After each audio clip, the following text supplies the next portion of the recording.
Halo brosis, selamat datang kembali di Nyeduh bareng Teknik Material. Pada kesempatan kali ini aku pengen jelasin nih tentang struktur kristal dari materi kimia material padatan. Langsung aja kita mulai proses. Oke, jadi sebenarnya ini tuh materi yang daging banget di kimia material padatan ya. Jadi kali ini kita mau bahas mengenai solid materials. Nah, solid materials itu merupakan material padat adalah wujud materi yang terbentuk ketika gaya tarik antar atom-atom atau antar molekulnya itu tuh jauh lebih besar daripada energi thermal yang cenderung membuat atom bergerak bebas. Nah, jadi misalnya nih aku punya kayu kayak gini, nah itu tuh dia ikatan antar atomnya itu tuh dia kuat banget nih. Ini contohnya kayu ya. Jadi tuh kayak mereka nggak bakal putus. Nah, karena mereka ini nggak putus, mereka tuh nggak putus ya. Nih, itu kayak nggak putus gitu dan terus membentuk sampai kayak kotak yang gede kayak gini dan gak lepas gitu. Nah, karena gak lepas ini mereka tuh membentuk suatu solid materials gitu proses. Nah, jadi solid materials itu ini ikatannya. Jadi ikatan solid materials tuh ada ionic solids, kemudian ada covalent solids, kemudian ada metallic solids, kemudian ada van der Waals solid. Jadi ada tergantung dari jenis-jenis ikatan yang mereka lakukan ya proses. Nah, kemudian di dalam solid materials ini tuh mereka ada sebuah crystal structure. Ini tuh ada di semua solid materials ya.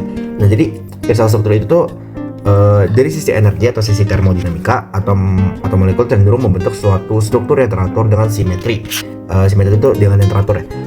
Ikatan antara atom-atom yang kuat itu tuh membuat atom cenderung tersusun rapat atau close packed. Nah, atom dapat dianggap sebagai bola keras yang tersusun secara efisien mungkin untuk mengisi ruang. Kurang lebih analoginya seperti ini.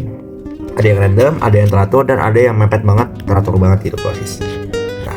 Nah, jadi sebelum kita masuk nih ke materi selanjutnya, kita pengen bahas dulu mengenai energi dan packing di dalam suatu solid materials. Nah, jadi kalau misalnya si atom-atomnya itu tuh bersusun dengan cara random, ini tuh dia jarak atom-atomnya itu tuh lebih besar nih. Bisa dilihat kan perbedaannya nih.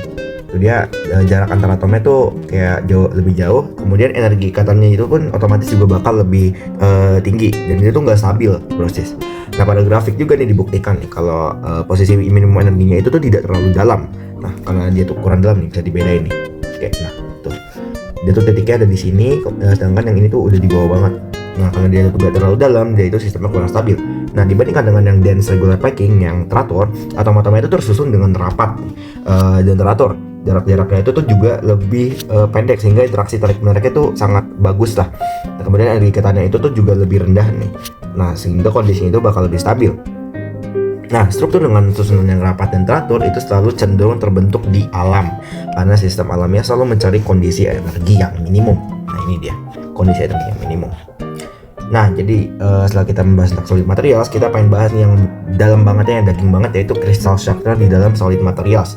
Jadi jika gaya tarik antar molekul itu sangat kuat, maka atom akan tersusun dalam pola 3 dimensi yang sangat teratur. Pola teratur ini menjadi dasar kristalinitas pada material. Jadi kristalinitas itu adalah pola yang tersusun dalam yang sangat teratur lah, kayak yang berulang-ulang gitulah. Nah, kemudian di dalam crystal structure ini tuh kayak ada banyak jenisnya gitulah. Ini itu crystal structure ya, untuk kayak cuman bayangan doang. Nah, jadi yang pertama tuh kita punya lattice atau kisi.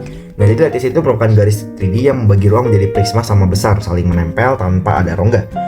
Nah, titik-titik ini tuh bisa diisi oleh satu atom atau kumpulan atom. Ini yang titik-titik ini.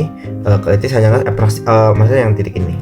Kemudian lattice hanyalah abstraksi geometris. Jadi itu kayak nggak nyata lah. Ini cuman kayak buat-buatan aja biar kita ngemudahin aja gimana cara ngitungnya gitu proses. Nah, ini tuh lattice itu tuh semua ini nih kayak bisa dua ini, pokoknya kayak lebih dari satu unit cell.